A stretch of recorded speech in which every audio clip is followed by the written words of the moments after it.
بریم برای آموزش یک خوراک لوبیا. یک کاسه لوبیا که من از قبل خیسش کردم می‌ریزیم داخل قابلمه و چند عدد سیب زمینی متوسط می‌ریزیم داخل قابلمه و بعد از اون مقداری آب بهش اضافه می‌کنیم و به مدت 45 دقیقه تا الی 1 ساعت بهش اجازه میدیم تا لوبیا و سیب زمینی ها پخته بشه.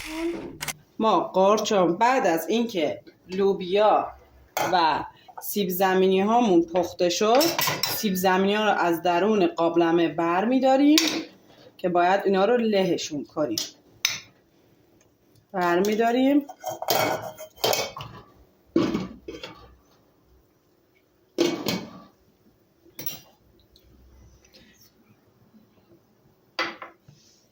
و مقداری قارچو که من ریز کردم به داخل روغن میریزیم و میذاریم تا اینکه قارچامون پخته بشن.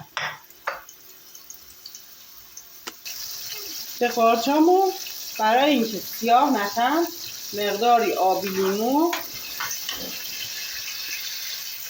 و نمک اضافه میکنیم و اینا رو تفت میدیم.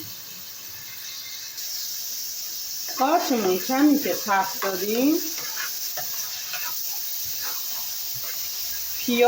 پیاز رنده شده و فلفل رو بهش اضافه میکنیم. پیاز و فلفل رو تفت میدیم. شما میتونید تو این مرحله، من از فلفل تازه استفاده کردم، شما میتونید تو این مرحله از پودر فلفل سیاه یا فلفل قرمز هم استفاده کنید.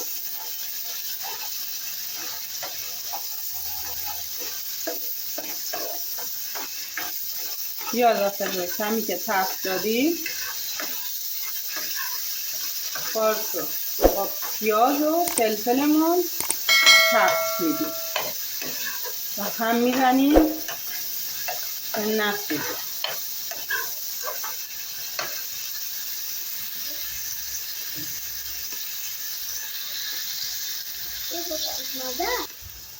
برای اینکه عطر خوبی داشته باشه من مقداری سیر بهش اضافه میکنم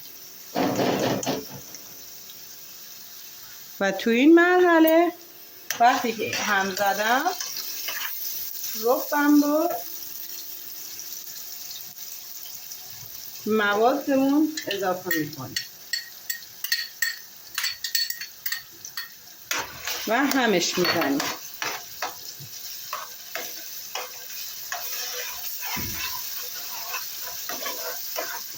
وقتی قشنگ مواد رو یک دست شد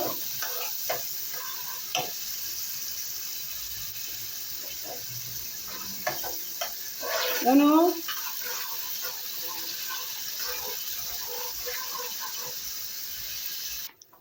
بعد از اینکه مواد یک دست شد اونو به لوبیامون اضافه میکنیم.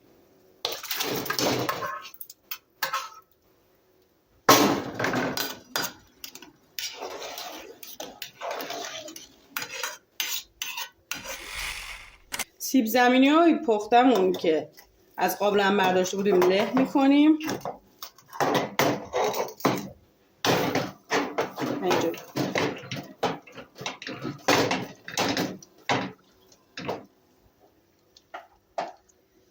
سیب زمینی همونو که له کردیم به درون قابلمه میریزیم تا لعاب بیشتری بده.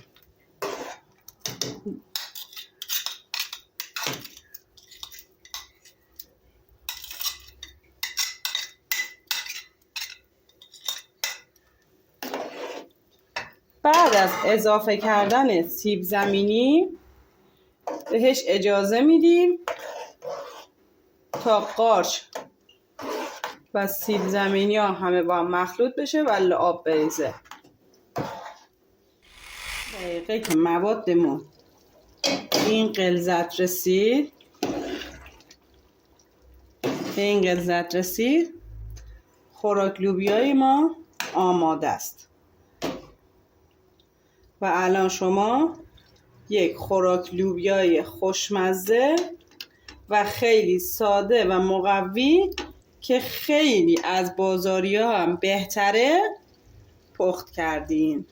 ممنونم که منو حمایت میکنید. نوش جان.